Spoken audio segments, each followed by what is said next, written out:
Welcome to the Boom Clap podcast, where culture and conviction collide. I'm Rita Rogers. And I'm Cecily Dickey. We've got a great episode for you today. And this is so interesting because sometimes we have these episodes where it feels like you're just talking to a friend.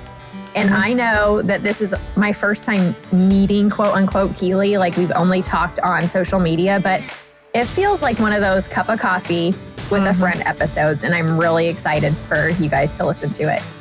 Yeah, like I'm pretty sure at some point, hopefully, this is easy to say because Rita and I still haven't met each other and it's been going on like however many years now. But I'm pretty sure one day we will get down to California to visit with Keely and just sit at the table and enjoy a good long conversation. And yeah, because it really did just feel like sitting down with a friend and talking through some things. And you guys might listen to this episode and think, wow, you guys talk about some pretty hefty things with your friends when you sit down for coffee. Because there's a lot in this episode that people might be like, wow, that could be controversial, or that, you know, it's a different way of thinking. But I don't know. I just really feel like we found a kindred spirit. Yeah. Okay. You just said like things might feel heavy or controversial. And I feel like this whole episode felt lighthearted to me. This is very interesting that we took it. Like in the episode, or as we ended the episode, like I just felt like laughing and like having fun. And we were even just being silly before coming on and recording this. Like I was telling Cecily, because I'm going to read her bio real quick. And I'm like, not really sure how to pronounce her last name. And Cecily was like, oh, just say it this way. And I'm like, oh, like the end of the episode where you just fake everything. And like, I don't know, it's just kind of funny. So you guys are going to have to listen to the end to know what we're talking about. But maybe I should just read her bio now. Well, just let me explain why I think it was like, could be controversial. I think it's because, and I said that I sent you a text earlier today about how, like with the BC election that's just happened, like it's end of October here now. BC election just happened. And what I'm noticing is that there's this assumption among the general public, where I live at least, that you would vote for the left-leaning party. And my husband works in a public school, and it's very much there. Like it is just expected that you would vote for the left-leaning party. And it's just become really clear to me, not clear, but the last couple of weeks, it's been like repeatedly shoved in my face that I live in an area that is very like liberal views. And so, you know, some of the things that we talk about could seem controversial to people like from BC or from Chicago or from Southern California. But if you're listening to this and you share all these views, it's not going to seem controversial at all. Do you know what I mean? I think it's just because I've been entrenched in that lately that it's like, ooh, that person that I was talking to on Thursday or Friday or Saturday, they would not like this conversation. Do you know what I mean now? That's why I felt that way. But it was still lighthearted and fun. It was just like some of the people that I'm surrounded with would be like, oh, you're crazy. you know? Gotcha. And if this is what you talk about with your friends, then you're all kind of crazy. Yeah. So our guest today is Keely Covello. She is a journalist, filmmaker, and entrepreneur. She runs the UnWon account on Instagram. If you're not familiar, you should go follow her there. She covered national political news for the Washington Times in DC, but it was her first hometown reporting job that gave her passion for telling the stories of rural working America. She founded Go West Enterprises with her sister, Michaela, in 2017. And in 2023, she helped launch Ranch Vision. And if you listen to our food supply series, you're familiar with that because we had her dad on, who is the co-founder of Ranch Vision, which is an economic forecasting software that plans and maximizes profit on livestock operations. She's worked on a few documentaries, which we talk about in the episode. And she basically is an independent journalist at this point. And it's just really neat to hear the voice behind that account, because as we talk about in the episode, she doesn't really, or hasn't for a while, shared a lot of herself there. But she's starting to a bit more. And it's just, I don't know, a really good conversation. And I don't know, I told, we talk about it in the episode. Maybe I shouldn't get into that We'll just let you guys hear about that on the episode, what I was about to say. That. Okay. That. We'll let you try to decide what it is when you're listening. Okay, now I have to, right? So I was just saying, or about to say, which I do repeat in the episode, is just like this cowboy culture is making a comeback necessarily. And I think it's a really good thing. And I don't know, I'm just so drawn to her and her account and her work for that reason. Alone, but then there's other reasons to be drawn to it as well. So I think you guys are really going to appreciate this episode. Last week was Thanksgiving, so we missed that week with you. And then the week before we had Ruth Ann Zimmerman on. That's a great conversation you guys are going to want to tune in for. And then next week we have the birds and the bees. So you can imagine what that conversation is about, right? No, just kidding. Yeah, you guys can imagine what that's about. But it's really important because these conversations that parents once had, like a one-time sit down with their kids on, it's just necessary to have this ongoing conversation and open dialogue with your children. And that can be a scary thing, but it's a necessary thing. And it's just a really good episode on how to go about that and kind of remove some of that fear from parents on doing so. Yeah. So go leave us a review if you haven't. We appreciate those. Those help propel the podcast forward to new listeners. It's one free way you can support us. You can also share our content on social media. That helps get the word out about these great episodes we're having. Did you know during the coronavirus years, poison control centers saw a 20% jump in calls related to cleaning products? This is because of the bleach, all-purpose cleaners, antibacterial cleaners that people were using around their homes. And regardless of your fear during that time and your increase in cleaning, a lot of people just in general use these products around their home. And not only are they bad for you to potentially ingest, but they also are absorbing into your skin. Your skin is an organ. This is where Rocasa Organics comes in. They have cleaning products with natural organic ingredients that you can pronounce, that you know what they are, and they are safe for you and your family to use. You can feel comfortable using them. They also have lotions and soaps and just a wide array of products that you can use in your home. I know our house has Rocasa in basically every room now. So go to rocasaorganics.com and use the code BOOMCLAP to save 20% off your first order. All right. Hi, Keely. It's so good to be recording with you today. I know that, I don't know, it's just good to have conversations, quote, in person, even though we talk a lot on social media and things like that. And I use in person in quotes because this video chat thing is sometimes as in person as it gets these days. So very excited to be recording with you.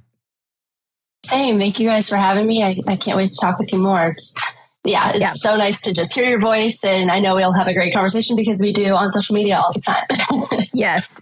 So when I first started following you, it was through your America UnWon account. That's how I came to know you. But when I first followed you, and this is meant to be a compliment, I did not know if it was a guy or a girl behind the account because of the way you approach issues. And what I liked about the account was how you approach issues, but also the cowboy aesthetic you provide along with it. Like the pictures and the imagery is so powerful. But anyways, I really appreciate your approach. Oh, thank you. I get that all the time. People always think I'm a guy. So I'm glad that's a compliment. I'm not always sure how to take it. It is. And I think that I appreciate it so much because Cecily and I have this conversation a lot that sometimes like we do things on a podcast and we're like, I wish we could really approach things more this way, but it seems like we can't. And neither one of us are feminists or anything like that really. But like we feel that because we are women, sometimes when we take a harder approach to things or a harder stance, people are like, ooh, like that's harsh or that's weird. But I don't know. So when you find, you didn't see your face, I guess, a lot at first on the account. And so just the tone behind it was more just approaching the facts and the issues. Mm-hmm. Yeah, no, I get what you mean. I think it's funny you mentioned the cowboy aesthetic. I think there's something about growing up rural, which I'm sure you guys can relate to, where expectations for women are a little different. I always thought men and women were equal because that's how we're treated in an environment where you're working with your hands, you're working side by side. There's differences, but they're respected. And I think I just always grew up with these strong women and cowgirls around me who I really looked up to, and they kind of told it like it was, but they were still super feminine. And I think America needs a little more of that, where you can be a strong person, a strong woman with a strong opinion, but you don't have to, it doesn't have to come across in a way that cuts against who you are and your femininity or, your ability to encourage people and lift them up. I think it's a superpower to grow up with lots of cowgirl heroes. So anyway, I get where you're coming from. I feel the same. That's really interesting that you say that, because when Rita had first floated the idea of having you on, she basically framed it in that way, like make cowboys and cowgirls like cool again, because that's what we need. We need that sort of mindset and approach to life. Yeah, I said this is the first episode where I feel like I didn't go in with like a framework of questions I wanted to ask. It's more like I have a title before the episode comes out. Like it's that cowgirl aesthetic and just this way of life that is so lost in America, but needs to make a comeback. So. Yeah, I agree with you. It's funny, like the Yellowstone phenomenon, I hear about that all the time. People in, ag schools across the board, ranch managers talk about how since that show came out, it's really changed the game. People are interested in cowboys and cowgirls again. And I don't really think it was Yellowstone. I think Yellowstone was lucky timing. I kind of think it was COVID and just starting to realize like we need to get back to our roots a little bit more. And those essential workers suddenly mattered a whole lot. So I think it's something else. And I think Yellowstone is good timing. There's just like a craving for self-reliance and kind of a return to that American mythos that we've lost. We've been told our country is bad and negative. And I think, I know you guys are both moms and kids need heroes. That's something that you can't really have a society without your myths and heroes. And the cowboy is sort of the original American icon. So I agree with you. I think it's like a return to American values, a return to some of those things we've maybe lost over the past couple decades. And the cowboy just typifies that in a way. So you see it in every level of society. You see it in like high fashion, and Beyonce's out here dropping a country album. There's definitely a resurgence of interest in cowboys. Yeah, I mean, good and bad and ugly and all the rest. No comment on Beyonce. I was going to say, I personally feel like on the bad side about the Beyonce album, but I think Cecily and I probably share maybe different opinions on that, but I don't know. Well, it's funny. Cecily, are you a Beyonce fan? No. No. I probably couldn't name a single one of her songs. Oh, what's that one? To the left. Everything You Own in the Box. Oh, okay, so that one's coming to my mind right now. But other than that, can't think of a single one besides this country song. And I can't remember where we had heard it, but Rita was like, "Oh my gosh, I hate this song so much." I'm like, "Oh, I didn't find it that bad, to be honest." But I didn't even realize at first that it was her. Not that would change my opinion on it, but I did think it was catchy. So people might hate me for that. But hey, no, it's okay. You like what you like. Yeah. No. Other people will love me for that though. So I'm only canceled on one end of the spectrum. But you know what? It's funny because when you were talking, Keely, I was thinking a thought. And it's funny how sometimes you have a thought in your mind, and as you're thinking it, you're like, people are really going to take this thought wrong that I have. And I guess I'm just going to say it anyway. And I do apologize to anyone out there. Because like Rita was saying earlier, sometimes when men say things that is maybe a little bit hard or harsh, people don't mind so much. Women say the same thing and all of a sudden it's like, oh my gosh, you're so rude. Ugh. Anyway, but what I was thinking when you were talking about how it was kind of good timing for Yellowstone, that it came out at the time when it did, I was thinking, yeah, it is lucky timing. And there was a whole bunch of stuff going on there, but I think that the root of it was that there was just culturally, like systemically throughout the culture, what's become normal is like this weakness and this dependency. And that's a super offensive thing to say. And I truly mean it. Like, we have become weak and dependent. Just before we clicked record, we were talking about where all of us were from. I'm from BC, Canada. You're from California. Rita's from Illinois.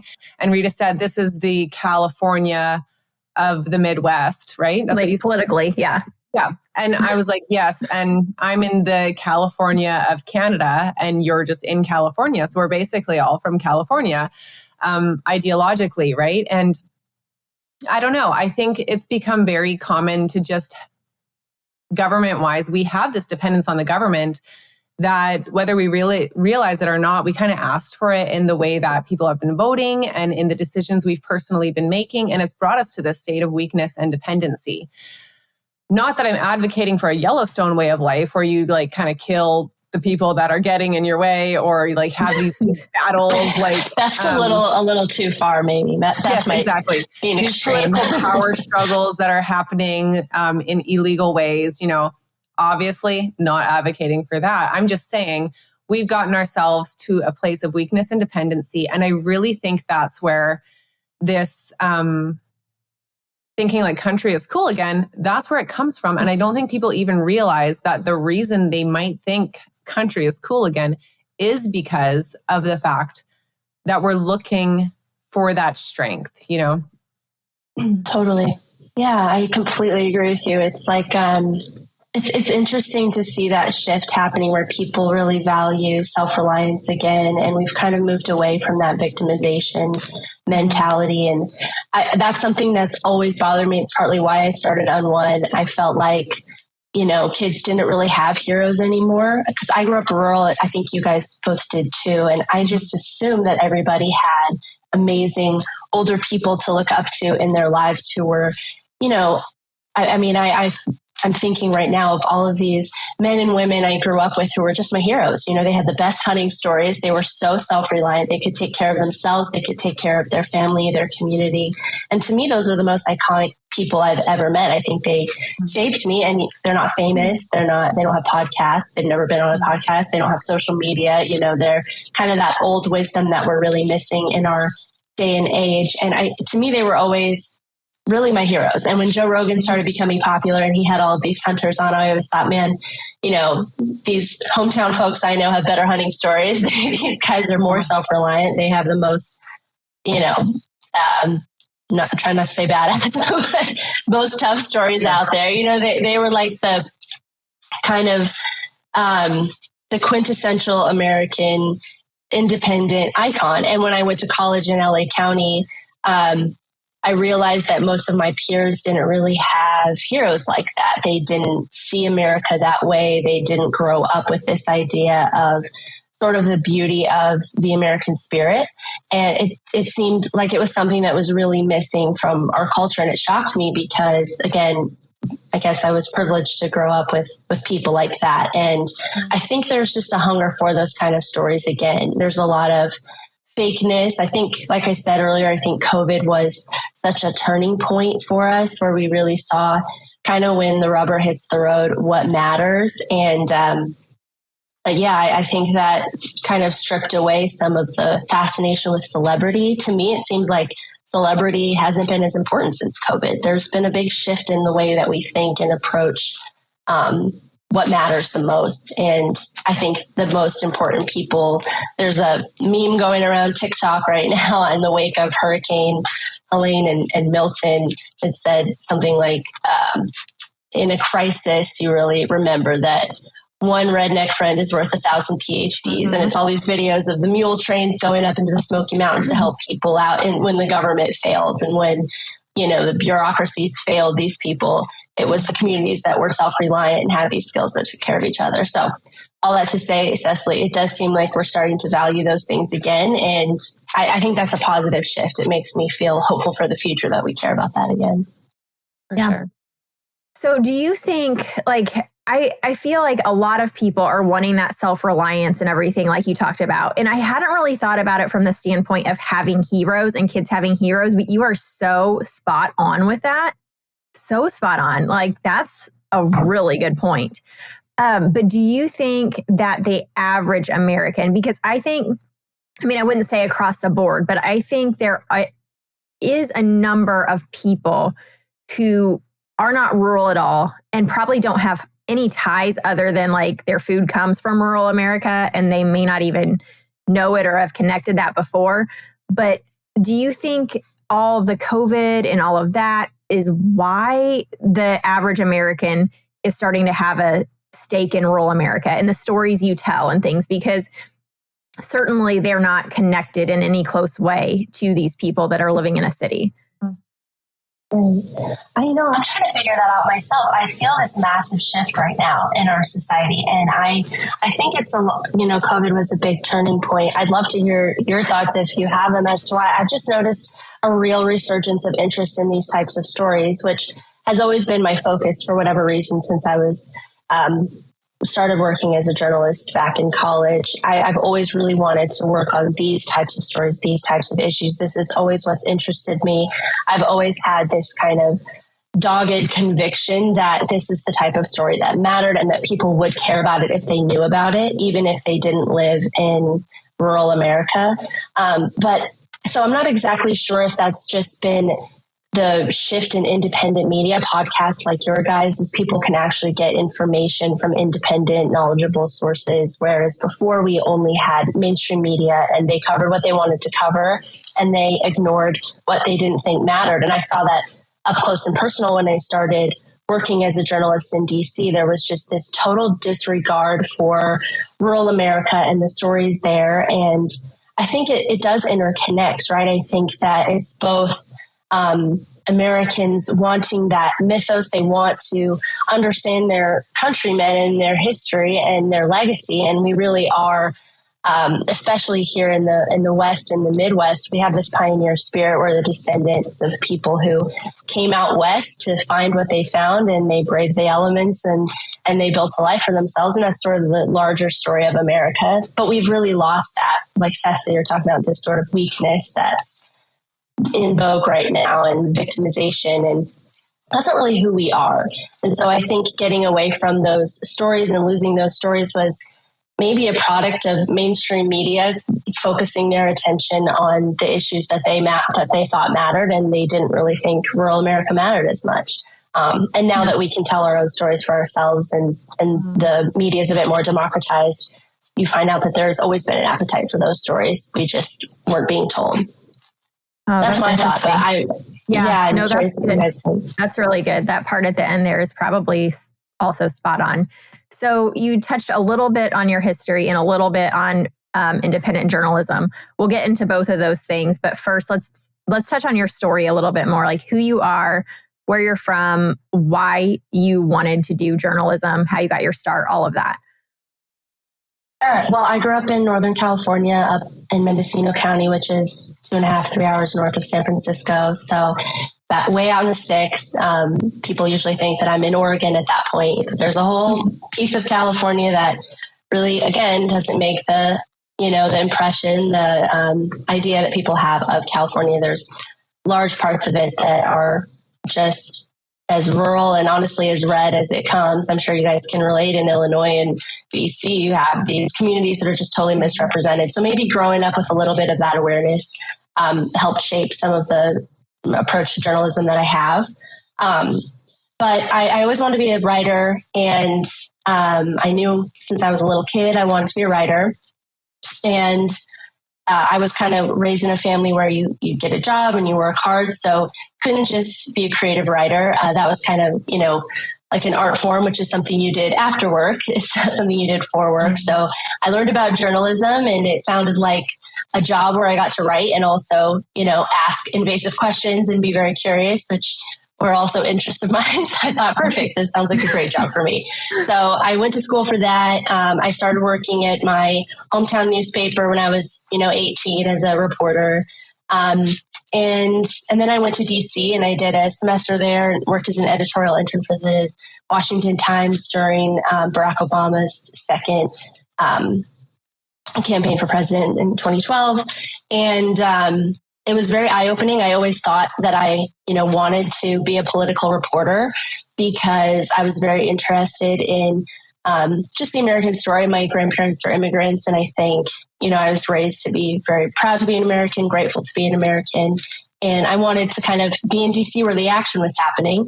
But when I was there, I was very disillusioned with, just the approach to stories like those of the community I came from. Our professor at the journalism school gave us an assignment to write a blog of any topic that we chose. And during the course of the semester, and I picked ranching. And he said, that's not a good topic. There's really not enough there. And I said, well, I think there is. So we'll regroup at the end of the semester. And at the end of the semester, we met and he said, I have to say that was the most successful news blog our program's ever had. I had no idea how many stories there are in this lifestyle you come from. And he was a really experienced syndicated, columnist, a journalist for many years. And it just kind of shocked me that he didn't know about all of these issues that impact millions and millions of Americans in our daily life in ways that matter, where your food comes from, how land is managed, water supply, all of these basics, kind of getting back to the real basics of what government should do and should not do, and how people, what matters on the sort of citizen day-to-day level. So I left and thought, I don't want to work in DC. I think the real important Americans are the ones I grew up with, and I want to write about them and write about their stories. I want to find a way to do that.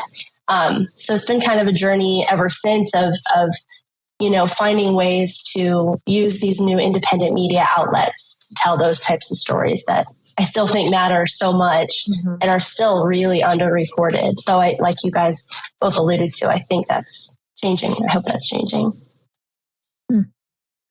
That's good. I think you just posted it yesterday or something, a picture of you as a little girl and then a little description of that, like a very short version of that. And I was like, oh my gosh, that's so cute. And it makes me think of my kids and the things that they're interested in right now and just how much of an impact those little things they're doing right now might have on their future ambitions. So I don't know. I love hearing that story.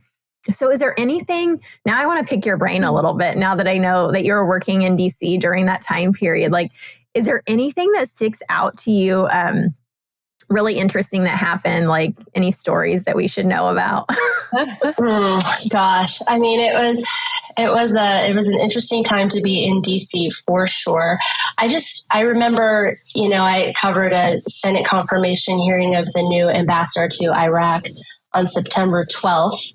2012, which is the day after the Benghazi attacks. And to this day, that story has really not been reported enough. And I just remember people from the embassy, the news about the deaths at that embassy on September 11th, 2012 were coming out. And there was this very serious mood in the room as this new ambassador to Iraq was having his confirmation hearing, because people were realizing this is a dangerous job we're sending this man to. And just, it's just shocking to me that Hillary Clinton, frankly, never got more heat for what happened in Benghazi, and that we're still it's not totally clear what happened. She tried to blame it on a YouTube video. And that whole moment just feels so surreal to me that, the media just wasn't interested in what truly happened there. And the men and women who lost their lives that day. It just kind of speaks to this truly, not to use a trope, but it's such a swamp there. I mean, they really are such a swamp. And I just remember feeling like whenever I would call a source, the answers were so canned and so just like, it wasn't real. Nobody felt real. It was these short sound bites. It was just... It was super, super canned. Another thing I remember when I was there, I covered right after the election.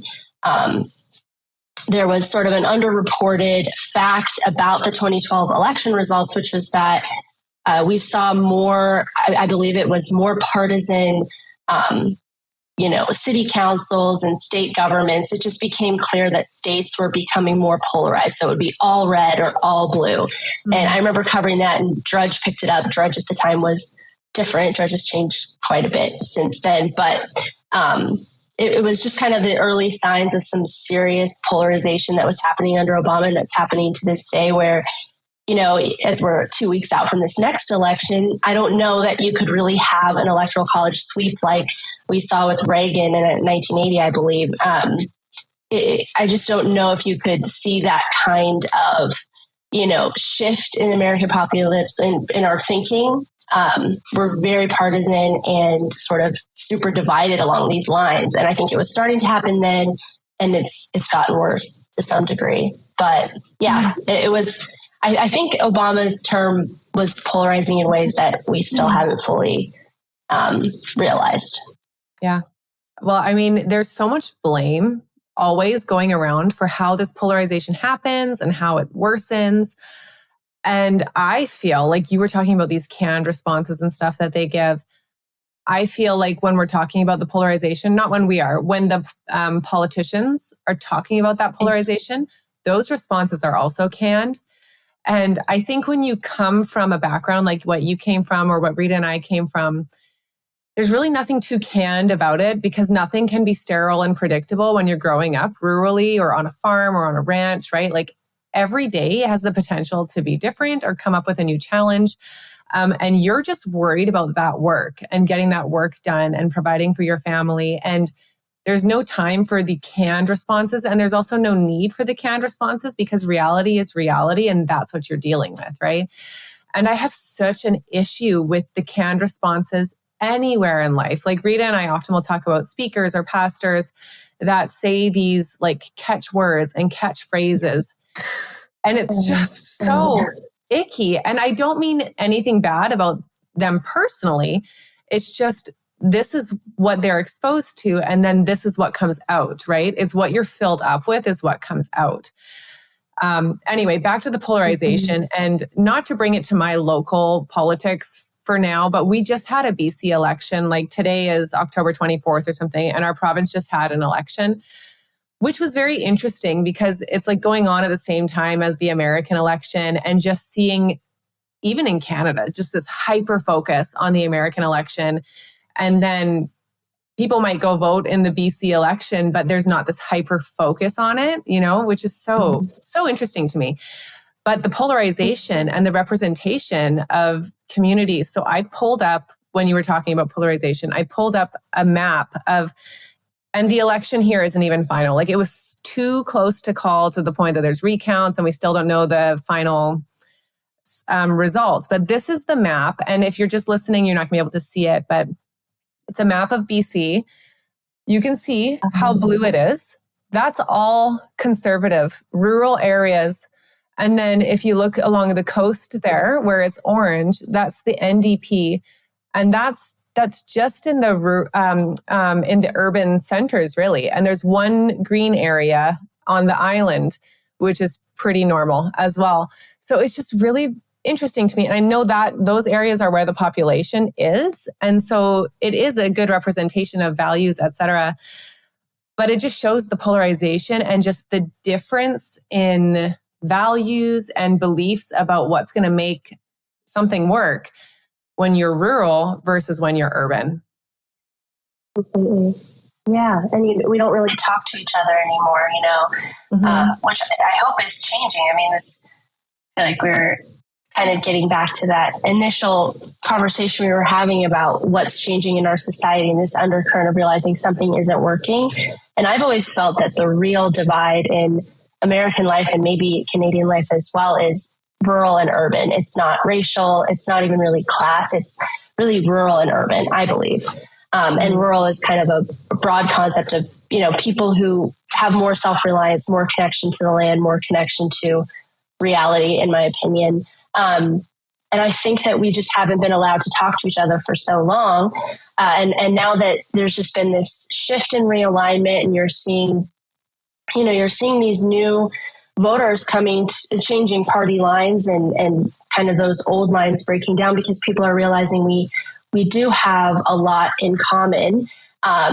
It's not black, white, it's not racial as I think elites often want to portray it. It really is working and taking care of your family or having traditional or religious values or even just being patriotic, loving your country versus kind of this elite mentality of scorning your country, maybe believing that human beings are bad for nature, that on some level land management itself or producing food is problematic in some way.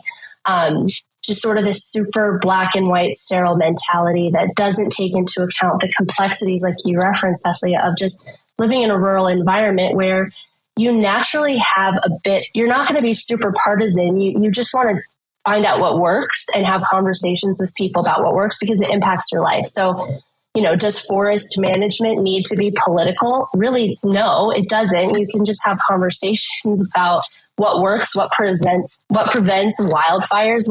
These are practical topics where we should be able to find common ground with each other and break down some of those old partisan lines. So I find a lot of people who follow me are, from all walks of life, all different political persuasions, because they sort of have in common this rural mentality of common sense, what works and what's best for our families and our fellow neighbors. And I think that's a shift in thinking that I'm noticing more and more, if that makes sense. Yeah. Oh, yeah. I think that also, like you said, forest fires and talking about like how to prevent forest fires or combat them doesn't have to be political, but it is political on purpose. It's like the old Saul Alinsky motto, like never let a crisis go to waste. Whether it's a created crisis or a natural crisis that you can use for a purpose, these politicians really utilize the crisis to their benefit and generate crisis in the Americans' minds and hearts. That way they can like move us like political chess pieces to wherever they need us to go to like achieve their ends, essentially. And so I think that's a mind shift too that is happening, because I think people are kind of waking up to the crisis thing, like where they're like, oh, wait, this is another crisis. Like maybe it's not a real crisis. Maybe we're being used. And I think to some degree, maybe Americans are waking up to that as well. Yeah, I think so. It's like after COVID, it was like, you've had your turn. Yep. We saw how not only liars, you're pretty bankrupt when it comes to fixing these problems. And, it's, which I think maybe, so the independent journalism thing, we talked about that a little bit, but I'm not sure if there's anything else you want to add there before we move on from that a bit. But it's just like, there's been a rise. People seem to trust. Well, actually, here's something I want to bring up too with that, because this is a conversation Cecily and I have had independently for quite a while now, and I'm not really sure how to approach it with people, but specifically, so guys, you're listening to this and we're recording in October right now. It is pre-election and Helene just happened and all of these things, but it's going to come out later. All of this is still very relevant though to you right now, because all of these things matter going into the future. Like how things have played out now matter going into the future. But I'm going to use the Helene example to talk to you about this, Keely. So as Helene played out, and we saw some things that happened that the government was not handling well, and we saw the people start working and taking over and helping their neighbors, churches helping and all of that.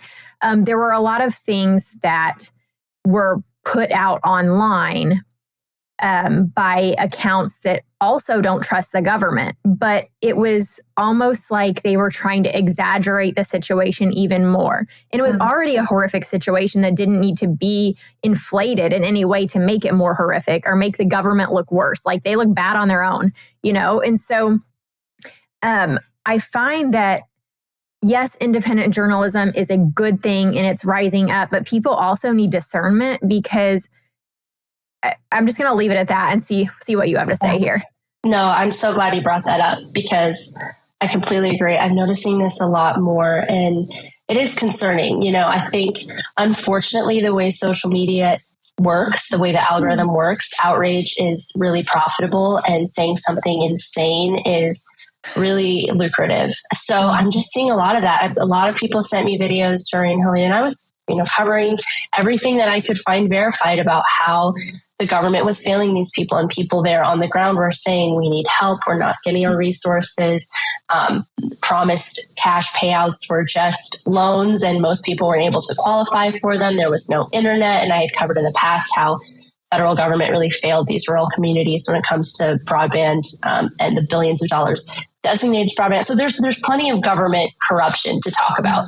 But there were all of these super salacious stories and videos that were unverified about things happening in a crisis that, again, they weren't verified.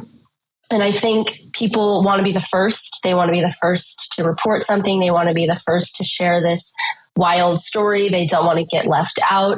And that's just irresponsible at the end of the day. Rumors and videos out of context aren't journalism. And it's not helpful to people to just gin up fear and to create kind of, I think there's like a certain strain of quote unquote journalists who want people's attention more than anything else. And they really want people to be hooked on them as a person. And so they'll say things and basically position themselves as the only truth teller. And you need to follow me to know what's really going on. It's like, you don't know better than everyone else what's going on. You just don't. And you need a certain level of humility. That's the whole problem with the mainstream media in the first place that we're trying to get away from, is this total arrogance. So journalists definitely don't have to be perfect. You're going to get things wrong, but you do need to own it when you do. Don't just spread a salacious story and then when it's debunked, you forget to share the disclaimer because you don't work for a network, so you really aren't responsible. I'm glad you mentioned that. I could go on about that. I just think people need to be really careful who they follow. There's a lot of, I hate the term misinformation. It sounds so dystopian, but there's just a lot of straight up lies that are going around on social media that are designed to keep you afraid. And, as a Christian, we have a spirit of strength and self-control, not of fear. And you don't need to just live in a state of fear and terror. We need the truth. The truth sets us free, good, bad, and ugly. And we need to own up when we make a mistake. So follow people who are careful with the information they disseminate and who own it when they inevitably make a mistake or share a story that's debunked, I would say. Oh my gosh. I was interested to see what you would say if there would be anything different, but this is I'm literally very passionate about that. No, almost word for word, exactly the conversations that Cecily and I have had. Really? Almost word for word. And I just feel like, and maybe I've said this on the podcast before, but I'm not sure that I have, but I feel like during 2020, people that sort of had never paid attention to corruption in government before all of a sudden started paying attention. And it's like, I was here and they woke up and jumped over me off of a cliff. And it's like, I was always this conspiracy theorist before conspiracy was cool. And now that it's cool, it's like, Rita, you cannot own that tinfoil hat anymore because you just, I don't know. Does this even make sense? It's like, 100%. It's like I'm the normie now. And people if I don't buy into everything and I'm like, no, I'm just looking for the truth. Mm-hmm. And the truth might be here or there. It's not always over here. Does that make sense? So I don't know. Completely. And you, with your medical background, I'm sure you see it even more than I do, but we can't jump the shark to the point where you can't believe anything. There is truth. There has to be, there are facts, there is truth, and we should be seeking that. And I think there's just a total extremism. I relate to that because, I've been kind of bucking the trend since I was young. My dad's listening to Rush Limbaugh in the pickup truck at 12. And now all of a sudden, which you can have whatever opinion about Rush you want, but I'm just saying we've been here for a minute. So to suddenly be told that you're too trusting of the government is a wild spot to find yourself in. I think we've got to find a healthy middle ground. If there's nothing you can trust, then we don't have a society anymore. We don't have a community anymore. If you cannot trust anything, you can't trust the good intention of anyone at any level. I mean, that there's a real phenomenon of internet-induced psychosis, I think, that is happening. And I think it's concerning. I think we need to be, careful to hold to some basic truths until proven otherwise. There's really no reason to live in such a schizophrenic state of everyone's lying to me. There's plenty of lies. We don't have to make them up. Goodness, Rita. Yes. I think we found a soul sister here. You know what I mean? It's like you've listened in on our conversations. It's amazing. And I think also we've talked about it from the independent journalist point of view, as far as you need to be careful, you need to verify, don't be the first to jump off a cliff. And then also you make a mistake, be willing to own up to it. And I have seen independent journalists own up to a mistake, but then right away jump off that cliff again when the next big thing happens. And it's like, don't do it. And then from the consumer mindset, you have to be choosy with who you follow. And I actually was thinking, here goes another thing that's going to anger half the people and make the other half happy. But I was thinking of Taylor Swift and you were talking and how people idolize her. Like, and I know that's the case with a lot of musicians, artists of any sort, but just there's something unique about watching footage from one of her concerts and just, when she moves her hand and everyone just explodes. And when, it's just, girls are crying, like seeing her walk out on stage. And I know it's not new, like Beatles, Elvis, all of these things, but it's just like, this is an idol worship. And then it gets to the point where it's like that person can do no wrong. And I really think as much as we're seeing that in entertainment, and we always have, we're seeing that in the media with a lot of independent journalists as well. It's like, well, I enjoy that person's reporting. They haven't led me wrong so far.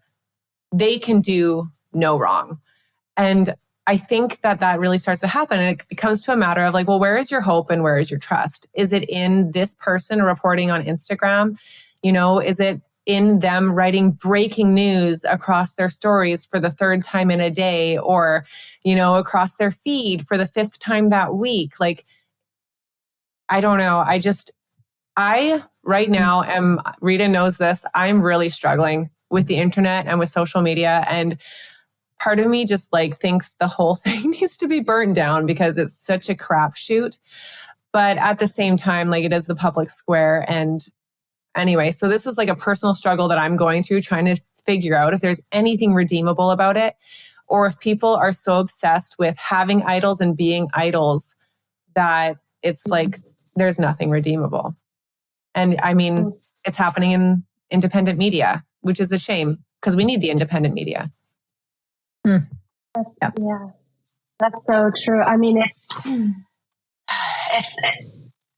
hear what you're saying. I feel like there's a quote, I forget which preacher said this. It's like the human heart is an idol making factory. Like we're always looking for something to worship and completely trust. And you can't completely trust anyone. They're always going to let you down. So you mentioned earlier, people don't know if I'm a man or a woman on my platform.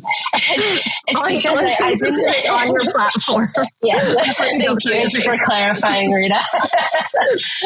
But it was because I really struggled for a long time. I didn't really want to be present at all. And I still don't exactly know the balance, to be completely honest with you, because I don't want it to be about me. But I think people also have a right to know who they're reading, so they can judge whatever bias I have or inexperience I have or experience and kind of bring that in as a factor. But I think it's so healthy to disagree with people or to say maybe you have this bias that's impacting you in this way. So all that to say, it's a challenge to know how much do you share of your personal voice and how much do you defer to others. And I think the initial goal of my platform and what I still think is the heart of it for me personally is I feel like we are missing the voices that don't platform themselves the most. We're missing the older voices, the older wisdom. And that's really who I want to bring to the front with my filmmaking or reporting. I want to find people who aren't trying to platform themselves, who have experience in an area that's related to something in the news, who can talk to the American people. That was always my, that's who I want to hear from. If there's a fire, I want to hear from, a rancher who has dealt with I'm saying a lot about fire because I'm in California, so it's top of mind. But if there's someone who has experience in the area we're talking about, that's who I want to hear from. I don't want to hear from a journalist who's a brand new self-appointed expert in the topic of the day. I want to hear from somebody on the ground, a real person with experience in this area. So I think that's really what I've always wanted to do with my platform is just create a space where we can hear from people who do have some knowledge and do have some life experience and insight.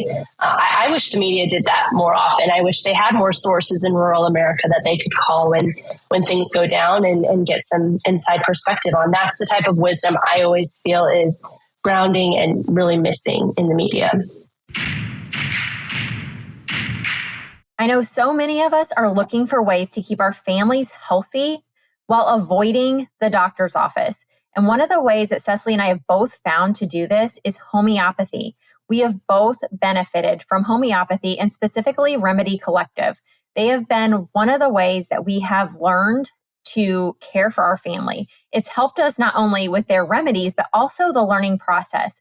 We each have their first aid kit, and in that first aid kit comes a guide with a list of problems that describes what remedy to use for what problem. It's been so helpful to have on hand. So if you guys are interested in learning more about homeopathy, but also having remedies to keep on hand for you and your family, go to remedycollective.com/boomclappodcast and use the code boomclap to save 10% on your order.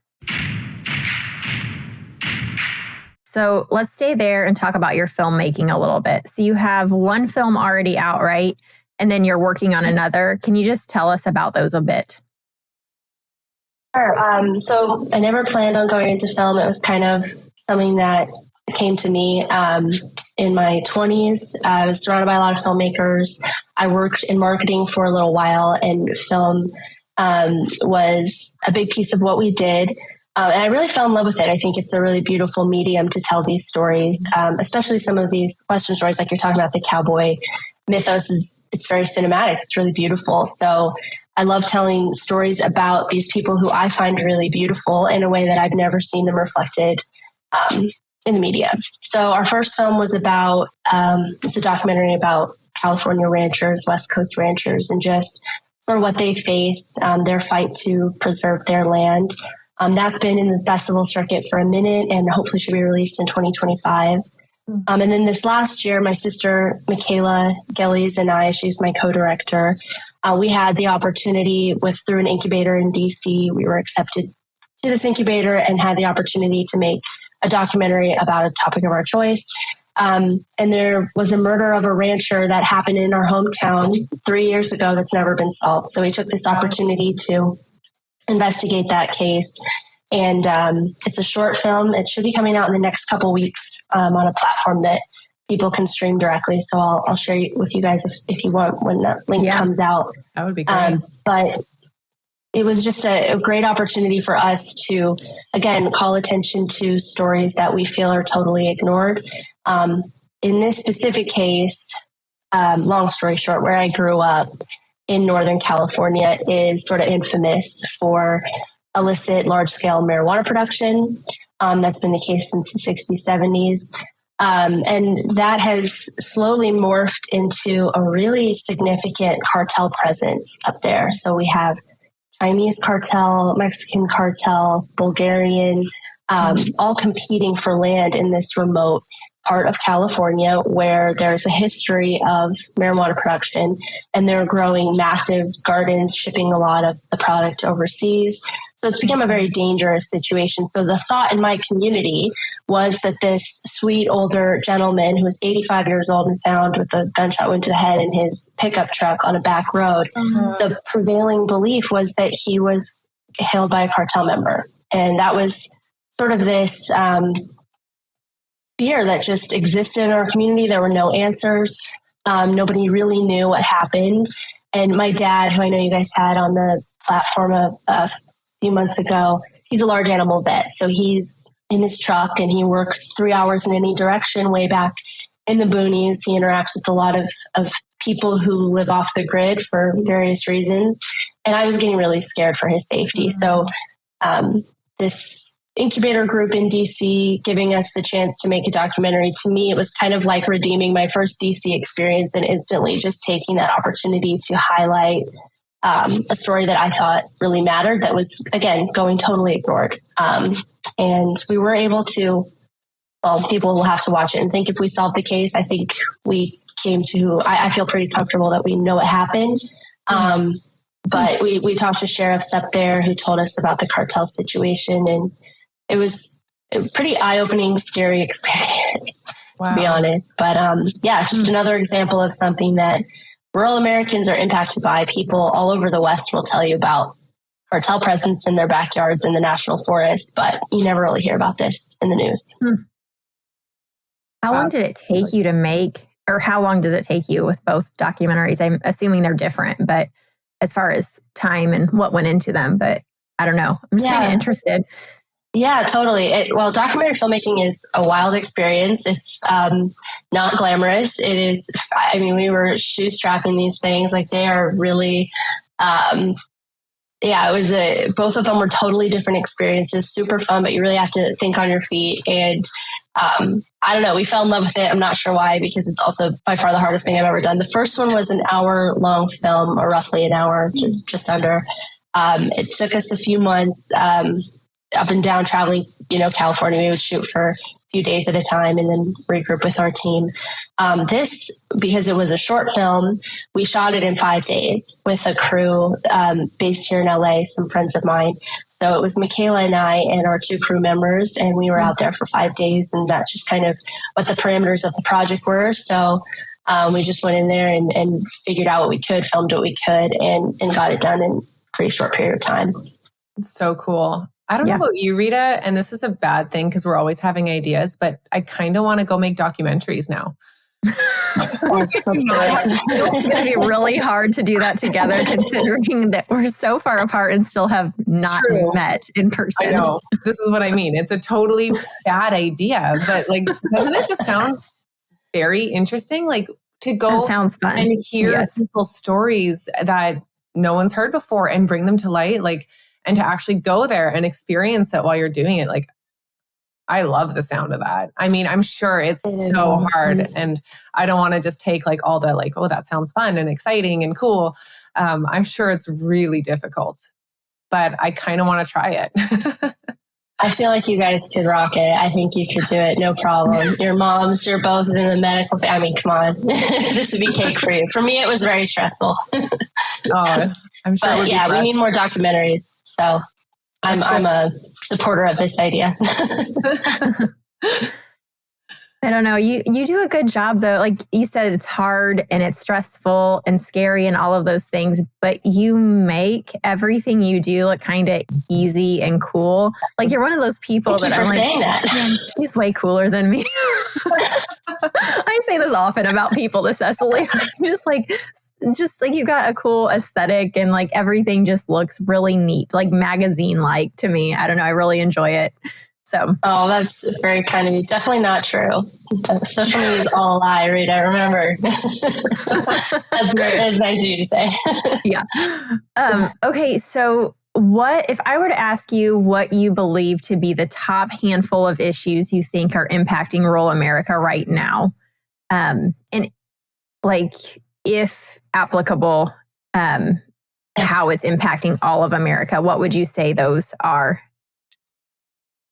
Gosh, I mean, there's so many off the top. Overregulation, and that's definitely impacting all of us.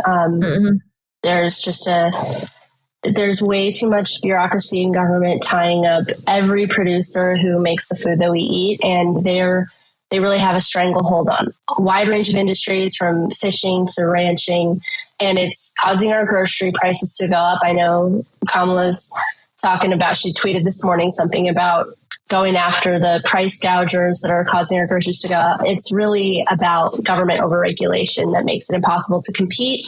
And then we import from other countries where production is cheaper and undercut our own American producers. So we're losing some obscene number of farmers and ranchers every year that are here in our country, which is a food security issue. So overregulation, cutting government, I think is such a critical thing we should talk about more. I would say the whole ethos of land management policy under that umbrella by people who have kind of an anti-human mindset, like I referred to earlier. The current head of BLM or the Bureau of Land Management under President Biden is, I always have to specify that. Yes. A woman named Tracy Stone Manning, and she was actually accused of spiking trees back in, I think, the 80s, which is back when logging was very unpopular with hippie movement.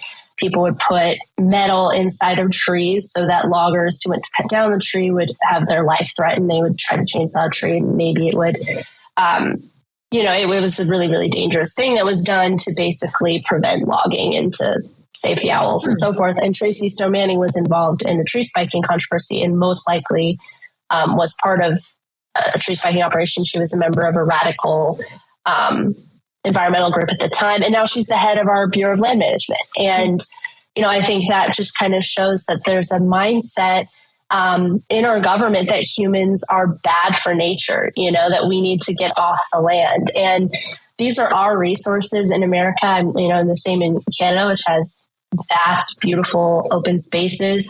These are our resources that we should be able to benefit from, whether it's oil and gas or grassland.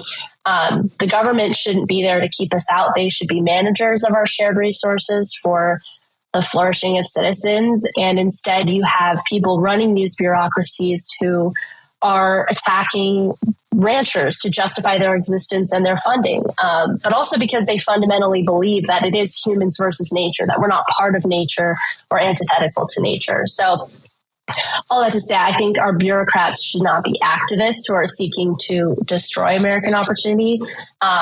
They should be, they should really get out of the way and let Americans have these discussions for ourselves, which does involve talking to rural Americans and even Native communities who knew how to manage this land before us. Here in California, Native Americans were doing control burns for thousands of years. And then we came here and decided that that was no longer necessary, and we're reaping the consequences. And it becomes this ugly loop where now the government can blame that on climate change and impose even more draconian restrictions on us because of it. So it's really a mindset issue of getting back to understanding that human beings are part of nature. We're good for nature. When we work with nature, it's better for all of us. I think that sort of change in thinking would have a huge impact on the country, and no one's really talking about it enough. Climate change policy is sort of downstream of that, just demonizing meat eating, demonizing oil and gas to an extent that is totally unrealistic, putting in wind farms, like we were talking about before, Rita, or these carbon pipelines. There's just this anti-human mentality in our government. I guess I would actually say that's probably one of the biggest issues. I think that it impacts rural Americans first because they're sort of first in line for all of these regulations and the changes in their communities, but it's going to impact everyone. And so they're really the canaries in the coal mine trying to get attention to this mentality that's coming for everyone, really. If that makes sense, I would say that's really kind of the root of it. It does make sense. And really, by default, it works really well for the government because it's just these little towns and these little people out in the boonies screaming about a problem. And, then they get all of these things said and done before anybody else knows about it. I don't know. That's just kind of how it's working. And that's really a good way to put it too, that it's an anti-human mindset, because all of these things you just mentioned really do line up with that phrasing that you used. So, yeah. Right. Do you have anything to add there, Cecily? Or sorry, go ahead, Keely. Oh, no, I was just going to say, there was, in our first documentary, we interviewed this amazing professor at Berkeley, actually, and she's just incredible. Her name's Lynn Hunsinger. She's the head of rangeland science there, kind of a gem at Berkeley. And she talked about how early in her career, she spoke with this Native community, and she was talking about wilderness. And a Native man came up to her after and said, that term is actually offensive. It's not wilderness. There's never been wilderness. There's always been managers of this land. People have always taken care of these spaces that you love. You're really erasing us when you talk about wilderness. And that's the case now with ranchers and with rural Americans who take care of our natural resources for all of us. As less and less people work in agriculture, I think it's like less than 2% of Americans work in production agriculture. It's relegated to these few people left who really understand the land. And that's really upstream of every American, the water that we drink, the air we breathe, the green spaces that we drive by. They're managed by someone. And we need to get back to listening to them and to honoring their ancient wisdom in taking care of these spaces for everyone's benefit. But instead of that, we're really allowing bureaucrats to tell us what's best. So. Yeah. Anyway, that's really good. I just keep being reminded of, so your dad was on an episode with us. We did a food supply series earlier this year. And I keep being reminded of that series as we're talking here, just because so much of what you're talking about applies to what we talked about there. But there was an episode specifically, the one your dad was on. We had him on for half of it. And then Bill Bullard, who is of RCAF. It was so good. He talked about a lot of what you had discussed just a little bit ago about, the amount of people actually involved in agriculture and the way that we've been consolidated as far as where our food is coming from and things like that. So I don't know, it is really important. That felt like a documentary also, even though we weren't going out filming, doing that food supply series felt like a mini documentary. And we decided one-off episodes were are easier and some maybe more fun a little bit. But yeah, so I don't know, maybe we do understand what you're talking about with documentaries being hard. I know that was a lot of things right there, but that's how my mind works. Sometimes it just goes like all these places at once. I loved that series. That was great. I feel like we talk about food so much, but you did a great job actually talking to people who know what they're talking about, getting to the root of some of these things that there's a lot of misinformation about. So yeah, it's needed. It's like there's a lot of conversation around these issues, but not a lot of great, solid resources that people can get to the heart of the issue with. So yeah, great series. Feels great. You know, I think that's one thing also. There's so many things I like about what you do, but you do talk about things through social media, even just a little more in a deeper way and a broader way than a lot of times we see things on social media. And sometimes that's not going to gain as much traction, but for the people who appreciate it, it's super helpful. Because I was just talking to a friend the other day. She was like, we're immersed with so much information all the time. I'm like, but so much of the information we're immersed in is all the same. Like you're hearing the same thing over and over on social media, recycled or maybe put a slightly different way. But it's like the soundbite talking point just constantly blasted. It's very shallow and very few people go deep. So I do think that is something different that you do. Because I know there are independent journalists that are going deep, but it's usually on like a different platform. But you tend to do that a little bit more on social media as well, which is kind of rare. Thank you. That's so kind of you to say. Social media is a scary world to wade in because you're right, attention spans are shorter there. And I'm always aware that I'm probably going to get kicked off at some point. So while it lasts, I guess. Yeah. Okay. So you brought up the wind farms, quote unquote, and CO2 pipelines and things. There was a specific article you wrote, which struck a nerve with me. You talked about Kristi Noem and about how she kind of threw her South Dakota constituents under the bus because she allowed for these CO2 pipelines to come in and they didn't want them. I kind of want to talk about that a little bit. Just this is something that people are bored with. When I talk about the CO2 pipelines on social media or windmills, whatever, people are like, this is so boring. But I'm like, you guys should care about this. This is impacting everyone. Yes, it totally is. Yeah, don't stop talking about it. It's so important. And again, it's another example of I don't mean to, demonize urban people. I don't think they mean to do this, the average urban citizen, but there's this idea that, we'll use green energy. It'll be great. We're going to cut down our climate impact. And what we will do is put it out in an area we never have to look at it. So you get these huge solar farms in our communities and these wind farms in our communities. And it's just a bit more of that hypocrisy of letting someone else deal with the consequences. And it's pretty ineffective really at scale, at least for now. And the CO2 pipeline is really just a handout to these companies that want to do carbon credit offsetting. So I don't know if you guys are familiar with Amanda Radke, but she's a South Dakota rancher who's been really vocal on this issue. She's based there. There's a bill, I believe it's SB 21 on the ballot in a couple weeks. So if any of your listeners are in South Dakota, they should look up Amanda Radke and really look into this bill, which has huge implications for that state. You'd think Kristi Noem, as a Republican governor who really likes to brand herself as a cowgirl, would have fellow ranchers' backs on this issue, but she does not. She has basically sold out her state to these massive carbon pipeline companies and essentially putting ranchers in the way of eminent domain to take their land for this pipeline that, again, benefits foreign-owned companies that want carbon credits. So there was a massive grassroots effort by ranchers in South Dakota to get this on the ballot. They had to collect enough signatures to actually put a referendum on this issue because Kristi Noem signed it into law. And the way their government works there in South Dakota is they had to collect a certain number of signatures to get a vote on it. So that's coming up in a couple weeks here. It's SB 21. And again, looking to Amanda. She's super knowledgeable on it. But I would say vote no on SB 21 if you want to protect rancher rights and land sovereignty. Yeah, I was just telling you before we started, I think you'd ask, like, which one of you guys is interested in the CO2? And I'm like, that's me. I'm chronically obsessed with things that are boring and nobody cares about, but really matter. I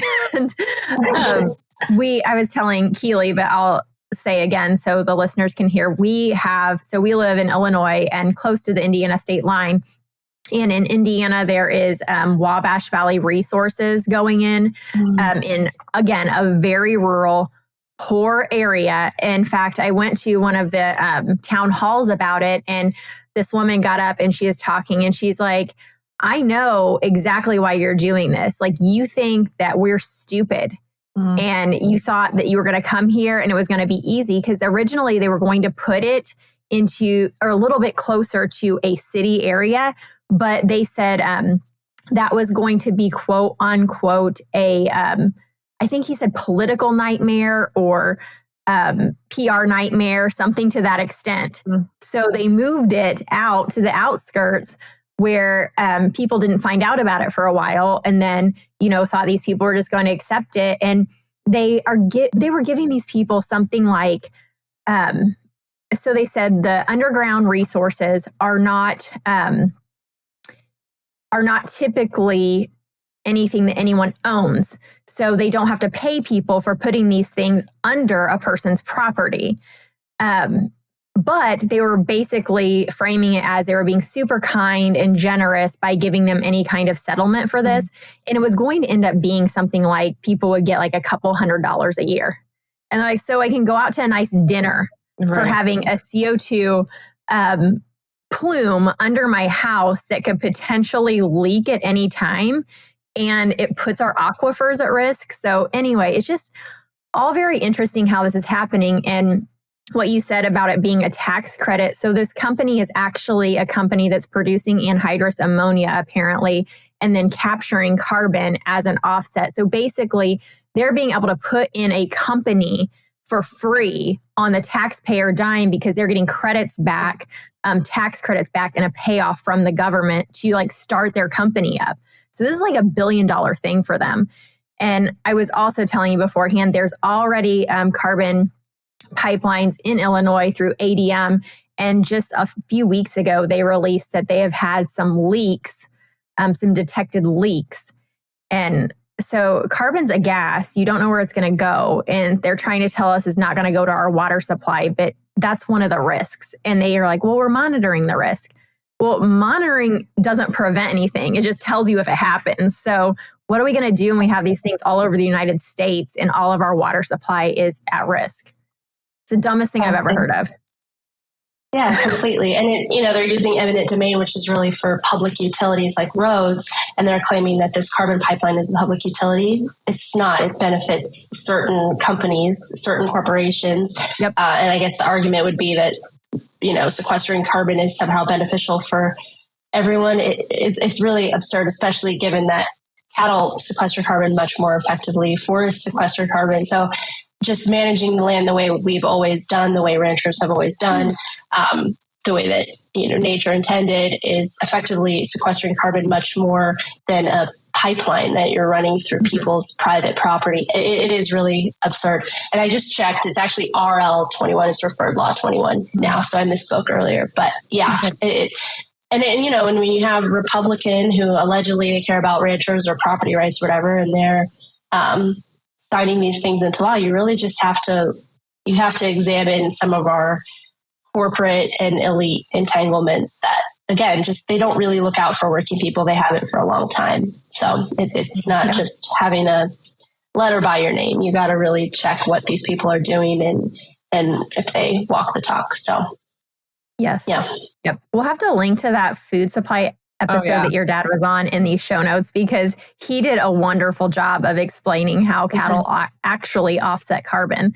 So that was a really, really good part of that episode. So I don't know. What else do I have for you? The last thing, maybe, I think you had shared, could 2024 end up being the worst year for farmers since 2007? And we're a farm family. So I talked to my husband a bit about this last night because he does the farming. I do the homeschooling of the kids and things. But so I asked him about it. But do you have anything to add there? Well, I'd be curious what your experience is. I was just kind of sharing some statistics from those USDA talking about falling farm income and rising production costs. So again, the politicians talking about price gouging at the grocery store, demonizing farmers to cover their own terrible policies and gain more power. Farmers are really struggling. A lot of economists think we're in an ag recession right now. So you know more than me. You're a farmer. I'd be curious to hear your experience. But in the writ large, that seems to be the trend right now, and no one's talking about it at all. No, basically what you said, like input costs versus production. So what he had to say is basically like we're okay this year ourselves because our yields are good. But if they weren't, we would not be. And basically the way things work, and people might not know about this, is like prices for commodities like corn, soybeans, whatever, like they'll go up and then basically all of the input costs go right up with it. And so you're never making any more money. It's just like, well, you are making more money, but you're also paying a lot more for your inputs. So net wise, you're never making more. But you can make less because as prices fall, the inputs don't fall. They stay right where they're at, and then potentially maybe soften a little bit over time. But for that next year, you're paying the same price you were when corn was worth twice as much or something, And so that's where they get you. And this is one thing I feel dumb for not knowing this, but my husband was talking to me about it last night. I didn't realize there's regions for input costs because I was saying something like, well, are our input costs the same as someone that lives somewhere else? Because we're in Illinois, we're in really fertile ground with really good yields. And he's like, no, they have regions. And so these seed companies and fertilizer companies and all of this have regions, and your prices are based on your region you're in. So we're in like the highest priced area for what input costs would be versus somebody else raising with lower yield somewhere else are in a lower priced area. Like Pioneer, for example, that sells seed for corn. Like they have different prices out west maybe than they do here. I'm like, that's interesting. I'm like, that's like socialism for production agriculture. Like it's really odd to me. But anyway, that's a little fact I learned last night. Yeah, that is so true. I don't know as much about the farming side. I know on the ranching side, cattle prices are really high, but again, those input costs are so high. And most of the profit from rising beef prices at the grocery store has been going to meat packers. And there's really 4 meat packers, the big 4, and I think two of them are owned by Brazil. So, it's just, again, this lack of transparency and where your food comes from, and farmers like yourself who are paying these higher prices, not seeing the increases that you should for a good crop year, and people at the grocery store being told by their politicians that it's just the greedy grocery stores, greedy farmers, whatever. It's pretty ridiculous coming from these politicians who've never worked a real job a day in their life, may or may not have flipped a burger one time in dispute. It's like, it's very ironic, and it's a little tough to take when you're out here trying to make a living and living through these policies that they cram down. So, yeah, absolutely. One other thing I had typed for you that we kind of skipped over, just speaking about politicians in rural America. This is a funny thing to maybe end on, unless you have something else you want to add after this. But, and also speaking of being in each other's brains, Cecily said something about that earlier. I'm like, this reminds me of this topic of conversation, because you had posted something the other day. I'm like, I have had this conversation with my husband so many times about how these politicians will like don a new Carhartt jacket or like put on a brand new hunter orange vest and like go out to rural America and pretend to like shoot some ducks or like stand in the middle of a cornfield without any dirt on their brand new coat. And you can tell like they just took the tags off.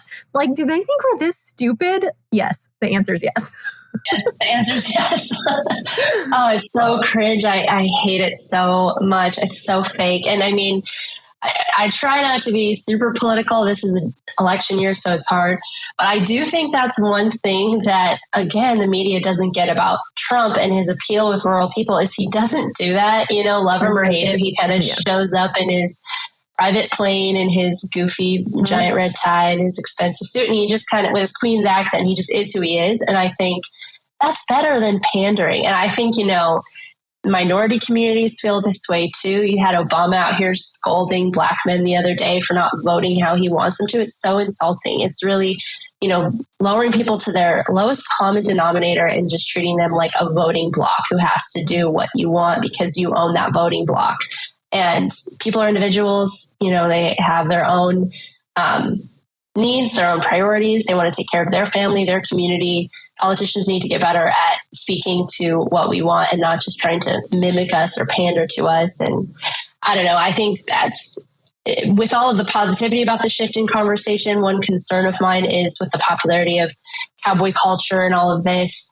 I want to make sure that we're the ones telling our stories for ourselves, not people who come into our communities and try to tell it for us and just a repeat of what's happened in the past. It's just so disrespectful, and they always miss the heart of the issue. I never watch these rural shows and feel represented. It always feels so phony. I don't know why Hollywood can't call a consultant from a small town. It's like, it's crazy. It's the same as watching hospital drama. It's like, why do they have that random piece of tubing taped like it's a ventilator? It's so weird. Right. There was no nurse available on set to check that for you. Come on. Yeah, that's a really good point. Is just like making sure it's the people that are actually involved telling the stories. And then from the consumer standpoint, we need to be the ones diligent also in making sure we're seeking that out too. Yeah. And not just getting drug into the biggest, loudest voice. So,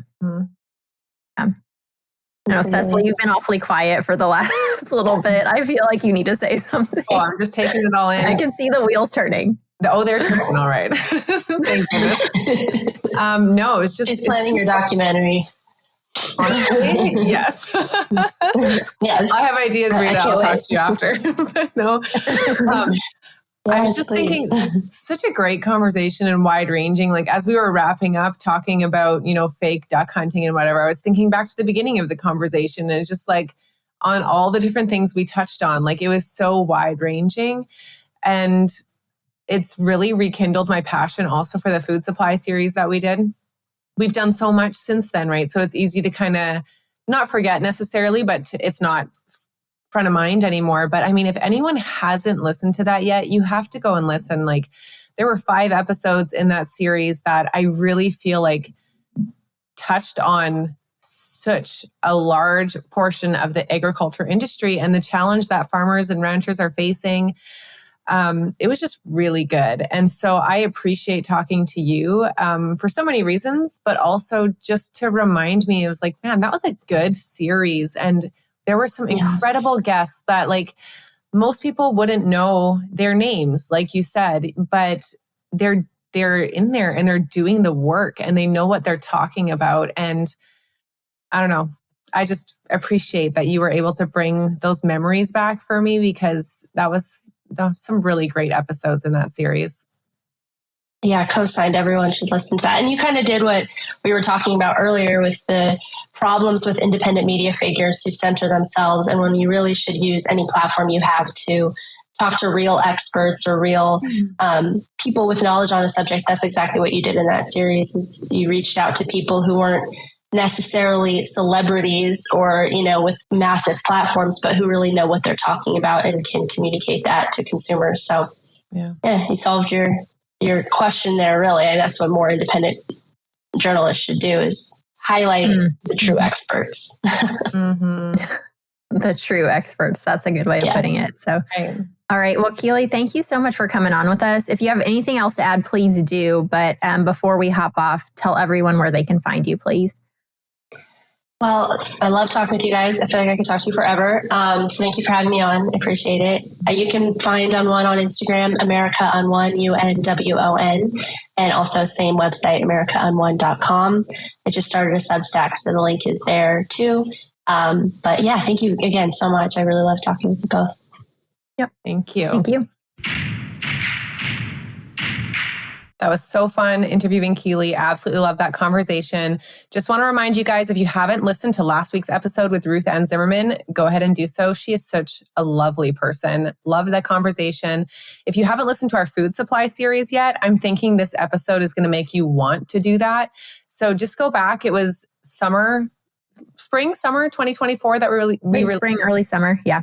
And it's very clearly labeled episodes 1 through 5 in the food supply series. So in the food supply series, not episodes 1 through 5 of the podcast in general, but excellent episodes. I really loved kind of reliving those today and remembering what those were. They were great. So, and then next week, conversation with the birds and the bees, everyone's favorite topic, but this is a really great episode. You're not going to want to miss it, especially if you have kids, grandkids. You're going to want to listen. It's extremely useful, extremely helpful. Thank you in advance for your reviews. They really do help us keep going with the podcast and helps us find new listeners, which is what we need. So thank you for doing that. We really appreciate it. And don't forget to subscribe, follow, whatever it is on your platform of choice. We would sincerely appreciate it.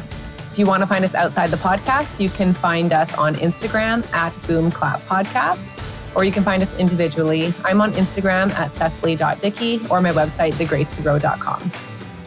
You can find me, Rita, at ritarogersco.com or Rita Rogers Co on Instagram. Thanks for listening.